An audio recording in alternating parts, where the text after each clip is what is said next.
CoachCast no ar, mais um episódio aqui. Dessa vez o meu convidado está em Curitiba, Jean Pastel. Como está? Tudo bem? Tudo ótimo, Sérgio, tudo ótimo. Eu acho que essa questão assim, de onde é que a gente está já está quase sendo irrelevante, né? A gente só tem uma questão climática, saber onde é que a gente está para a gente aproveitar mais essas possibilidades que a gente tem de conexão, como a gente está tendo agora, né? É bem Grato isso pelo aí. convite, É bem isso aí. grato pelo convite. E grato e feliz, aqui honrado com a sua presença. Fazia inclusive muito tempo que eu o queria aqui no CoachCast e vamos fazer? Vamos, porque se a gente não faz, a gente deixa para depois e acaba esquecendo, a agenda nos consome. E eu tenho gravado com gente ao redor do mundo, inclusive. Essa semana também gravei com o Carlos Monteiro, que está lá na Dinamarca, está lá em Copenhague, salvo engano. E é um super prazer assim gravar com pessoas de, de, de diversos lugares. Mas eu quero saber quem é Jean.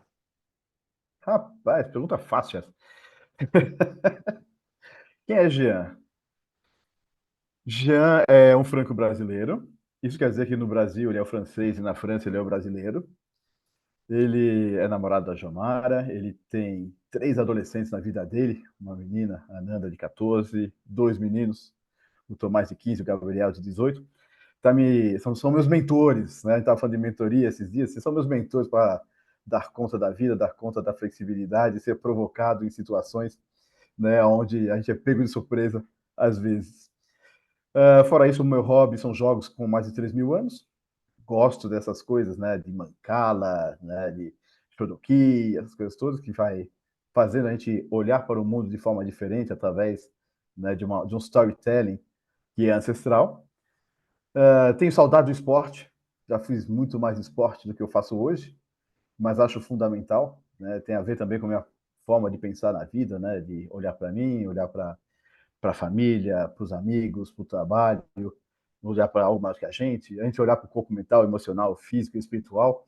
Enfim, é uma bela coleção. E fora isso, de vez em quando, na minha vertente de persona profissional, eu sou mentor, coaching e consultor organizacional com foco em liderança, inteligência e saúde emocional e propósito.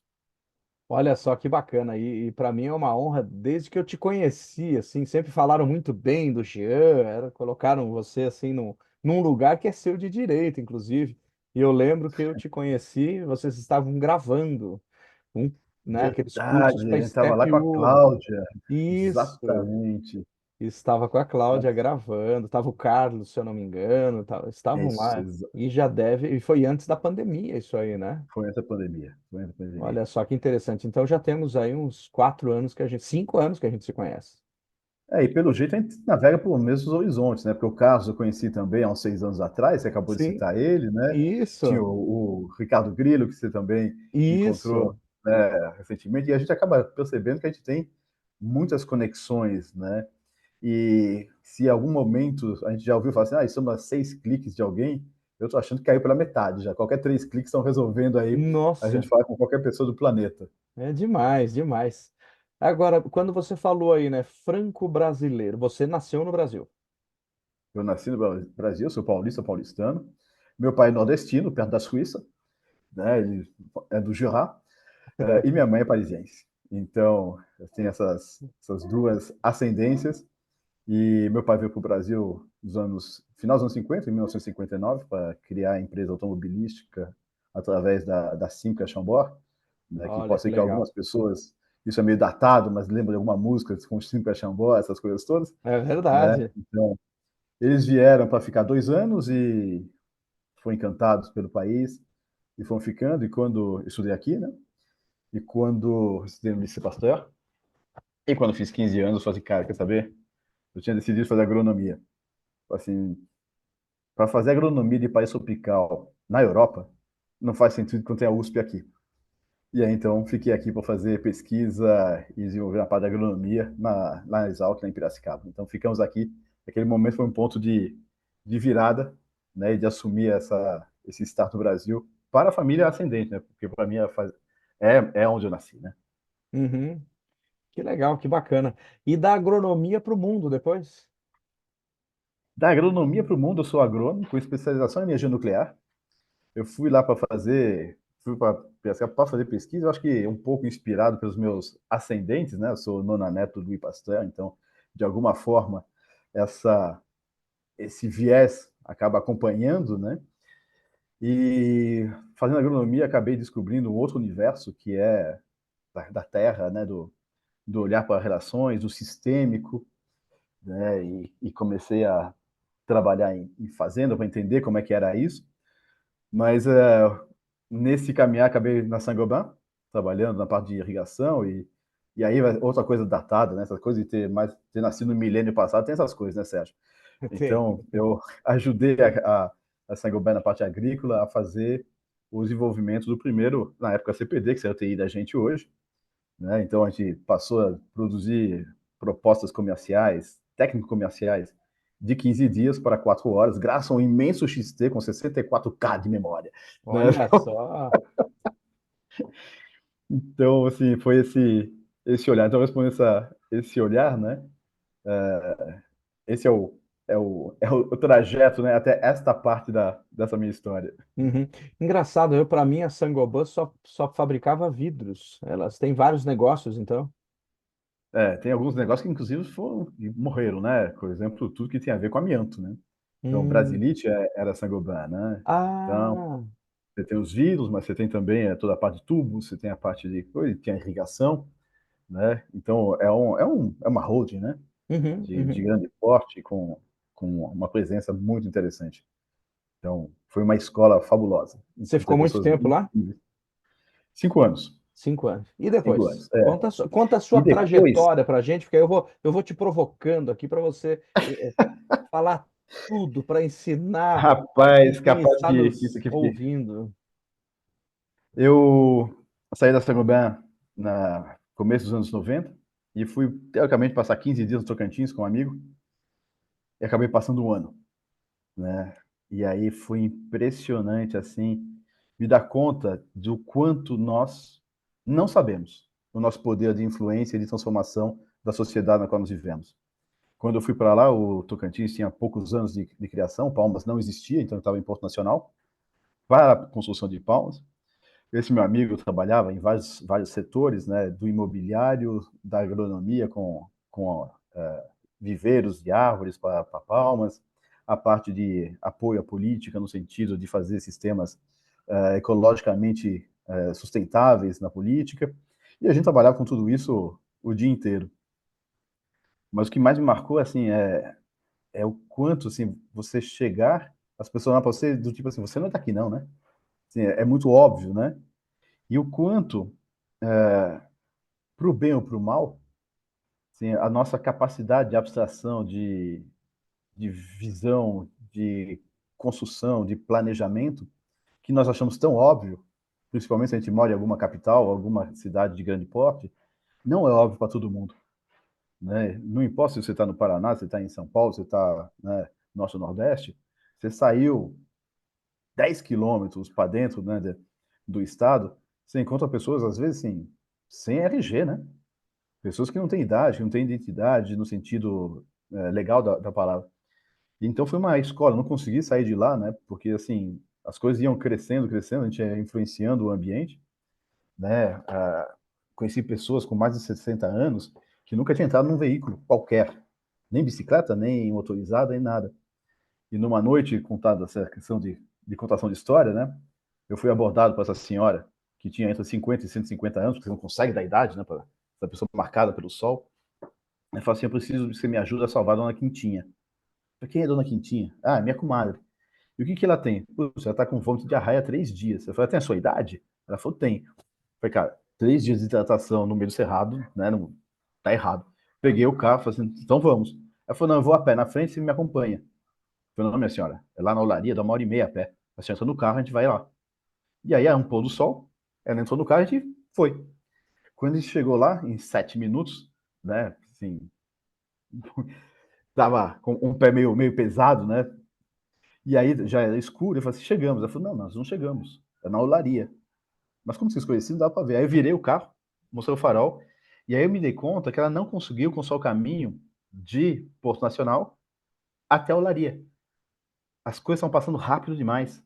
Ela, Aí eu comecei assim, minha senhora, se a senhora fosse imaginar, me contar, quando você chega na olaria, o que a senhora procura à noite para ir para casa? Ah, uma árvore grande. Qual é a mais parecida? Aí fui virando o carro até aparecer, aquela ali. E a senhora passa à direita ou à esquerda? Vai passar à direita. E qual é a próxima coisa? E aí eu fui construindo o caminho com ela.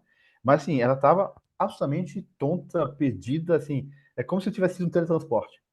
E aí eu me dei conta, né, as coisas que são tão óbvias para a gente, né, a velocidade, e que a gente pode, inclusive, sejam, acho que nessas temas que a gente está abordando recentemente em outros universos, né, coisas tão óbvias como IA, como pensamentos, né, sistêmicos, pensamentos que para algumas pessoas é tão óbvio, pode ser que para 90% das pessoas não sejam, né? E a gente vai tratando isso, a maior simplicidade do mundo, sem respeitar o movimento de cada um, sem olhar para a necessidade de cada um para construir esse caminho. E aí o que acontece? Como qualquer ser humano, medo.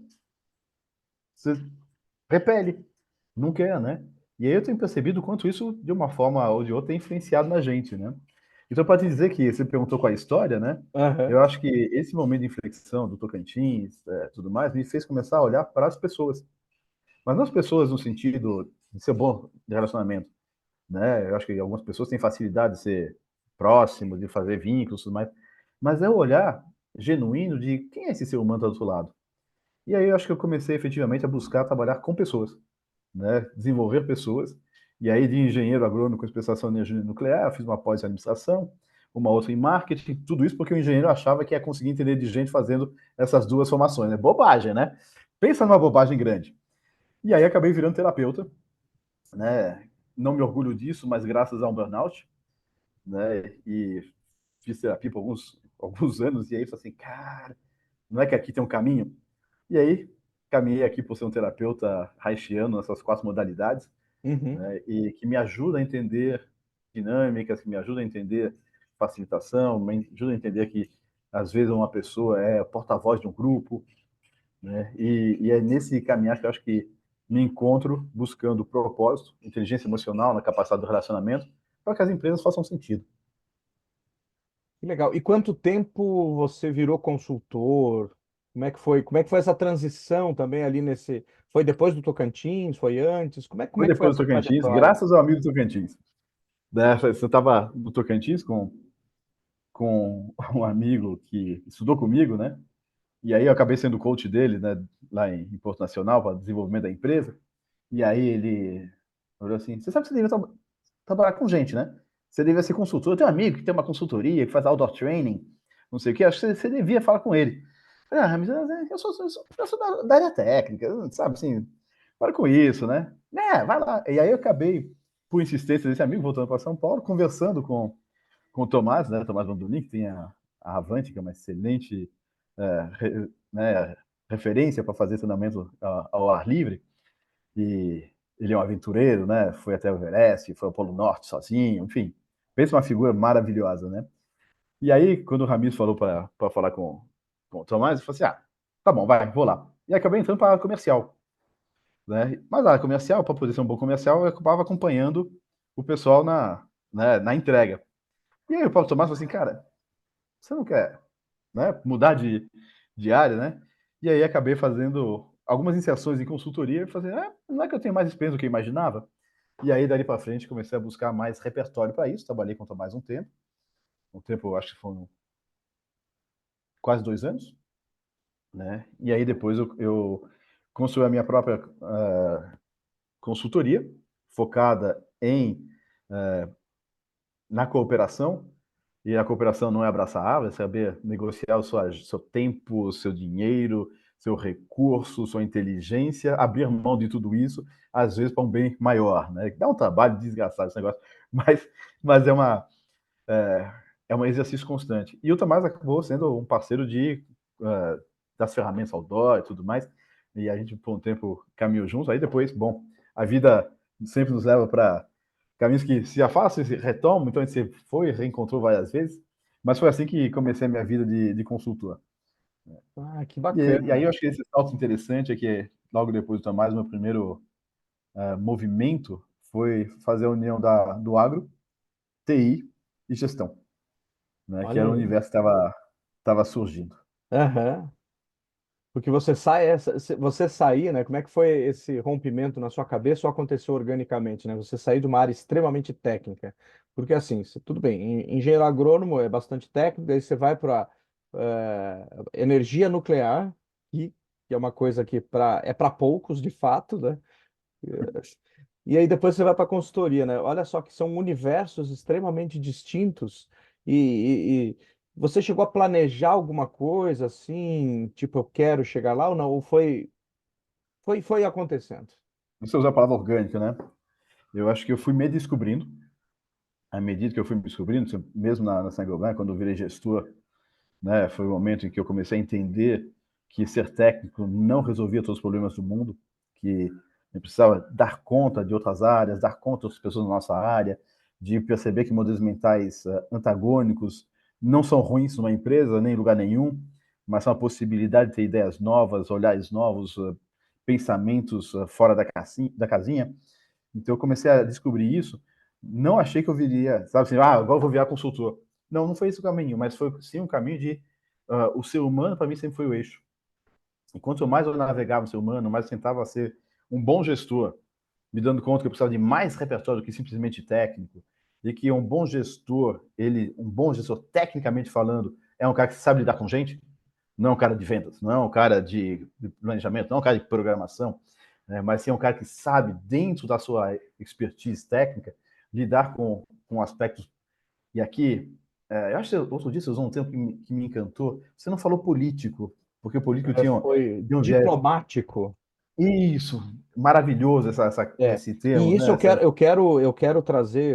Eu não estava utilizando isso e vou fazer jus a quem me deu esse toque. Foi no Uhum. CoachCast, foi a Liris Gonçalves que eu entrevistei. A entrevista dela já foi ao ar, inclusive. E, Sim, e, e a gente lá na entrevista, durante isso, a gente comentou, né? E eu comentei que quanto mais se cresce na carreira, quanto mais no topo, mais políticos precisamos ser. Porque o líder tem que ser político, mas não no termo político populesco, que politicagem, é né? politicagem. A política no Brasil, ela é uma coisa. No Brasil, não, no mundo, acredito eu, né? Ela é aquela coisa individualista, onde a pessoa quer é, ela é egoísta, ela só quer benefício próprio às coisas. E aí Uhum. ela comentou comigo, não tem que existir diplomacia, tem que ser diplomático quando você sobe, que é muito melhor. Diplomacia tem a ver com cooperação, com colaboração. Então eu achei, vou dar o crédito a ela, com certeza, que me Boa. despertou isso aí. Eu tenho usado isso desde então. E ela tem um segundo discípulo agora, porque também vou usar isso, fica bem mais claro, né? Porque um diplomata consegue construir coletivamente, né? Com todas as necessidades envolvidas. Então, é isso, né? Eu acho que esse olhar, né, para esse gestor que precisa crescer e que eu, na minha busca, comecei a entender as minhas dores, né? E eu acho que quanto mais a gente navega nesse universo, Sérgio, eu acho que você também tem esse olhar, pelo menos é o que você me passa, né? Que a gente navega bem se a gente passou por isso, né? Não é porque a gente lê um livro que a gente resolveu ser mentor. Não é porque a gente lê um livro que vai resolver dar aula de Scrum, de não sei o quê. Cara, você vivenciou, você bateu cabeça, né? Foi lá, experimentou, fez o 70, 20, 10, né? Assim, 70 de ação, experimentação para ter a sua experimentação e a sua reflexão. E não adianta ter o 70, 20, 10 se não ter a reflexão. Então, eu acho que esse olhar para vai lá, faz, experimenta e volta, né, investe 1% do seu dia, né? Para os matemáticos presentes, fica aí o desafio de depois contar para a gente quanto é que é 1% do dia. É sacanagem fazer isso, né, Celso? Eu Para acho quem que não é agora você vai matemático, ter que entregar esse dado. então, para entregar esse dado, 1% do dia são 15 minutos.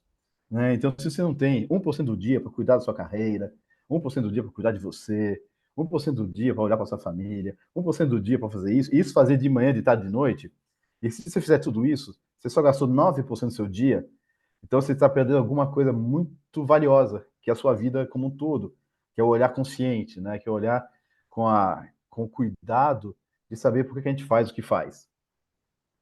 Muito bom, não. E você trouxe isso aí, né? E aí me vem o seguinte: como está hoje a relação desses líderes que você atende, tanto como coach, como consultor? Como é que esses líderes estão lidando com os novos tempos? Porque os novos tempos, vamos pensar que eles têm pessoas. Hoje mesmo eu atendi uma pessoa que tem no time dela, ela é a gestora, no time dela tem pessoas de 17 anos até 40. São aí duas gerações, ou três Uhum. quase, convivendo. E nem sempre é fácil, porque cada uma tem uma demanda diferente. Como é que você tem visto isso? Eu acho que quando você me pergunta como eu tenho visto isso, tem duas facetas mais gritantes. Essa primeira que você está fazendo por último, que é a questão das gerações. E eu acho que geração.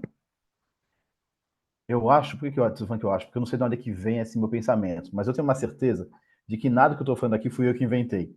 Então, às vezes, eu não tenho crédito, mas eu sei assim que a única vantagem que nós temos como indivíduo é sintetizar tudo que as pessoas disseram para a gente e apresentar de uma forma nova. Então, apresentando algo que eu ouvi de alguém que eu não consigo resgatar, eu acho que a questão das gerações tem uma questão de slogan.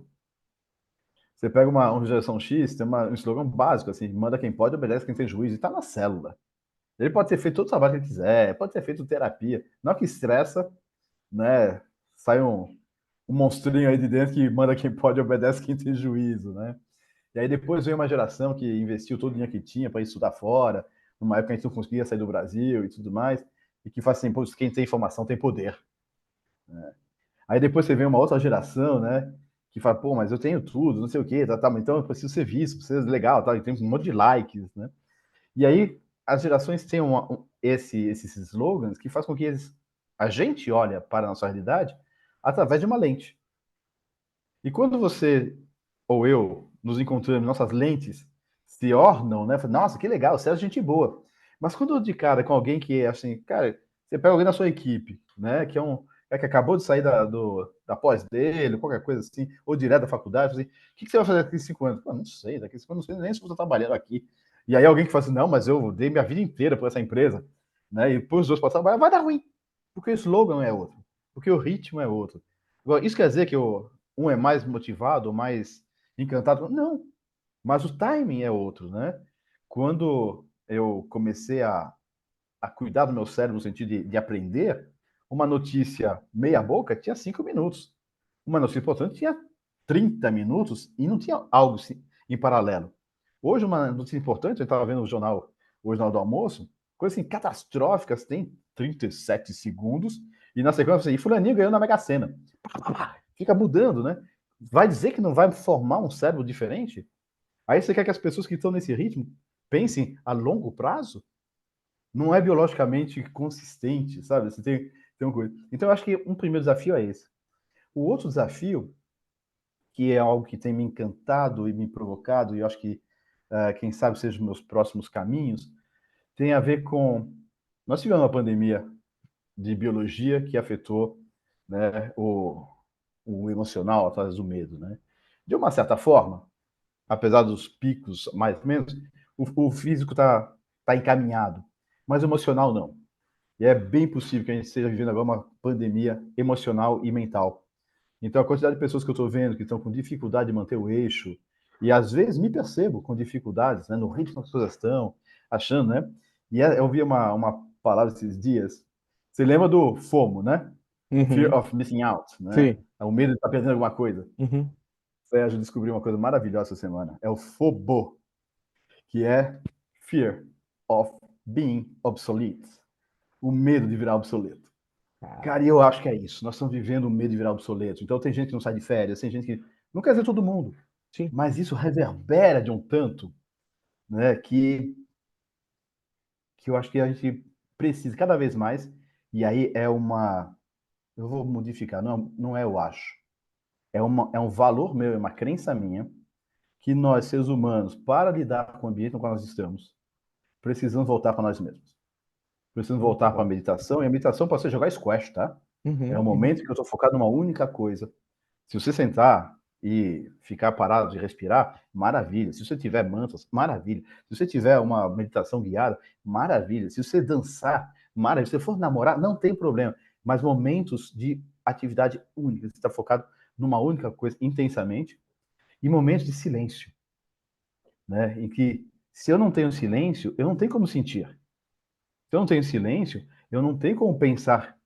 Eu não tenho como observar os meus pensamentos. Né? Eu me percebo muitas vezes, no final do dia, assim, quantas coisas eu fiz, eu não sei mais listar o que eu fiz. Então, se eu não paro, eu vou entrar nessa pilha e daqui a pouco meus filhos vão ter 20 anos, 30 anos, 40 anos, são casados, não sei o que, tal. E o que eu fiz com isso? O que eu fiz da minha carreira? O que eu fiz dos meus hobbies de adolescência? Né? Você está falando desses executivos. Quantos executivos hoje têm um tempo para si? Eu vejo executivos, executivas que falam assim, não, eu cuido dos meus filhos. Isso é família. Não é cuidar de si. É cuidar da família. Tá lindo. Mas quando é que você cuida de você? Quando é que você lê o seu livro? Quando é que você vai dançar, porque você gosta de dançar? Quando é que você vai nadar? Quando é que você vai fazer um stand-up? Quando é que, sabe? E eu acho que, neste momento em particular, olhando para esses gestores, nosso papel como mentores, como consultores, como coaches, como terapeutas, para quem é terapeuta, né, é ajudar a reconhecer a nossa humanidade.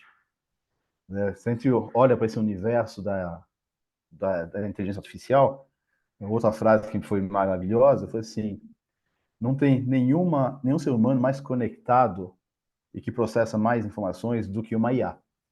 Mas não tem nenhuma IA melhor do que uma IA, do que um ser humano com uma IA, do que uma pessoa com uma IA, uma pessoa pensante com uma IA. Eu tenho a sensação que o IA hoje, ele meio que anaboliza o nosso pensar, né? Ele me tira da minha caixinha. Eu consigo entrar em contato com literaturas que eu sequer poderia imaginar ler ou, né, entrar em contato na velocidade que acontece.